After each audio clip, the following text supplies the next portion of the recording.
बिस्मिल्लाहिर्रहमानिर्रहीम अस्सलाम वालेकुम। आज की इस वीडियो में हम डिस्कस करेंगे सेल्स और इसकी टाइप्स के हमारे पास सेल्स की कौन कौन सी टाइप्स है।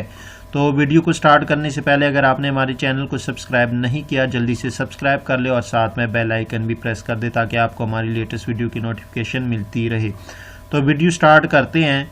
We know that goods are purchased for selling purpose when these goods are sold to customer at a specific price, it is said that sales have been made। यानी जो goods ख़रीदी जाती है purchase की जाती है वो सेल करने के पर्पज़ के लिए, लेकिन जब हम ये जो गुड्स हमने परचेज़ की है इसको हम अपने कस्टमर्स को किसी मखसूस स्पेसिफिक प्राइस पे सेल कर दें तो इस प्रोसेस को हम कहते हैं कि हमारी सेल हो गई। फॉर एग्ज़ाम्पल, मिसाल के तौर पे वी परचेज गुड्स वर्थ ₹5000। हमने 5000 रुपये की चीज़ें परचेज़ कर दी।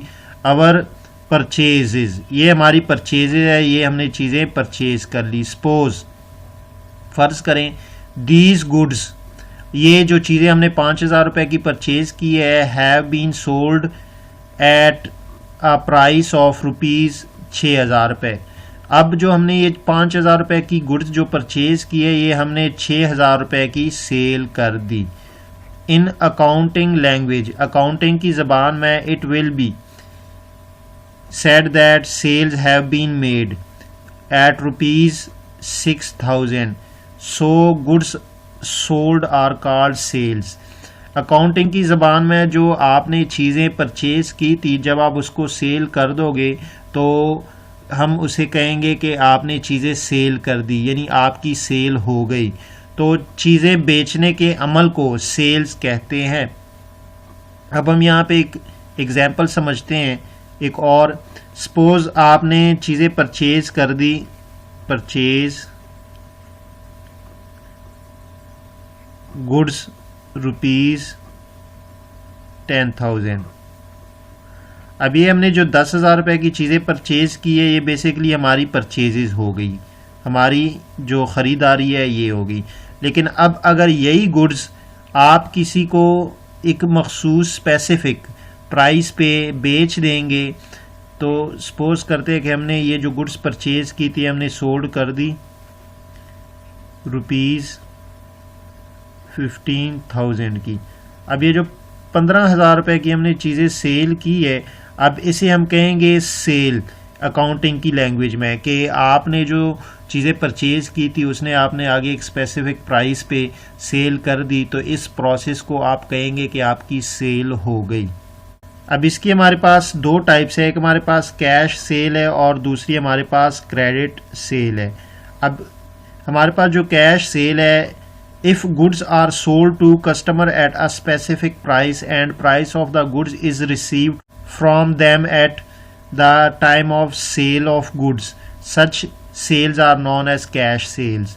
कि आपने अपने कस्टमर्स को गुड्स बेच दिया और गुड्स को बेचते वक्त उसने आपको प्राइस जो है वो पे कर दी है, आपने उससे पेमेंट रिसीव कर ली, तो इस सेल को हम कैश सेल कहेंगे। फॉर एग्जांपल, मिसाल के तौर पे we sold goods to a customer, हमने एक कस्टमर को चीज़ें बेची, मिस्टर अली, अली उसका नाम है, ₹2000 ऑन 10th जनवरी। हमने 10 जनवरी को मिस्टर अली को 2000 रुपये की चीज़ें बेची। एंड रिसीव द कैश, और कैश हमने रिसीव किया फ्रॉम हिम, उससे द सेम डेट, जिस डेट को आपने 10 जनवरी को आपने चीज़ें बेची थी तो 10 जनवरी को आपने उससे पेमेंट रिसीव कर ली। It will be a case of cash sales, यानी आप इसे कैश सेल कहेंगे। अब कैश सेल में बेसिकली आपका कोई जो है नो क्रेडिट, इसमें कोई उधार नहीं होता, तो इसलिए हम इसको कहते हैं कैश सेल्स। अब हमारे पास दूसरी जो इसकी टाइप्स है वो है हमारे पास credit cell.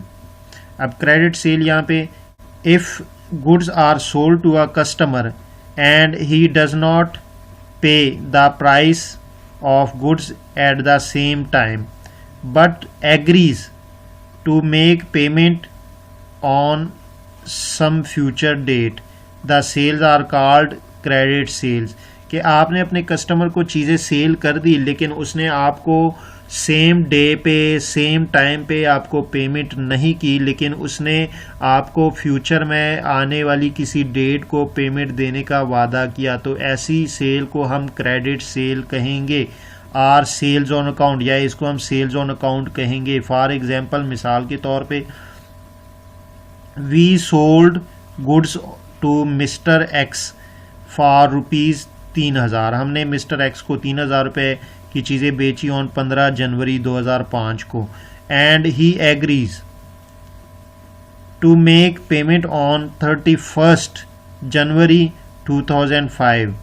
It will be a case of credit sales और सेल्स ऑन अकाउंट। यानी आपने अपने कस्टमर को 3000 रुपये की चीज़ें जो है वो 15 जनवरी को सेल कर दी, लेकिन उसने आपसे वादा किया कि मैं आपको पेमेंट 31 जनवरी को करूंगा, तो हम इस सेल को क्रेडिट सेल कहेंगे या सेल्स ऑन अकाउंट कहेंगे, क्योंकि इसमें हमने जो चीज़ें बेची है हमें उसी वक्त पेमेंट नहीं मिली, आने वाले दिनों में उस कस्टमर ने हमें पेमेंट देनी है, तो इसीलिए हम इसे क्रेडिट सेल कहेंगे।